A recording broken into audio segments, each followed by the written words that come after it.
আমাকে একদিন বলতেছিল পাঙ্গাস মাছ খাই গরিবরা। এই কথাটা শুনে আমি খুব মানে ভাবছিলাম যে আসলে আমি গরিব, তাই আমি পাঙ্গাস মাছ খাই।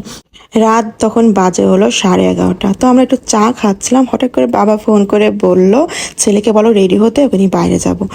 বাজে তখন 11:30, আমি বাবুকে ঘুম পড়াবো। ছেলে শোনা মাত্র ব্যাস আয়রনটা বের করে ওর কাপড় চোপড় আয়রন করতে লেগে গেছে। মানে বাইরে যাবে, ভাবা যায় মানে আয়রন করা কাপড় পরতে হবে না? আমরা তো সবাই আয়রন করা কাপড় পরি, ও কেন পরবে না? এত রাত করে বের হওয়া মানে ওই যে সারাদিন বাবার অপেক্ষা করতে করতে সে মানে রাত হয়ে গেল। তো এই যে বেরোয় পড়ছে 12টার সময়, মানে সে এখন গাড়ি চালাবে, বাবার সাথে ঘুরবে, মানে সে তো গাড়ি না চালালে তার হবেই না। বেরোয় পড়লো, কি আর করার।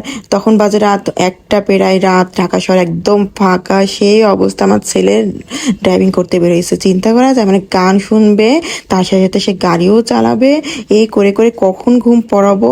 তো বাসায় এসে তো আমরা একদম টায়ার্ড হয়ে গেছিলাম, কিন্তু বাবুর অনেক রাত হয়ে গেছিলো না। বাসায় আসতে আসতে প্রায় 1টা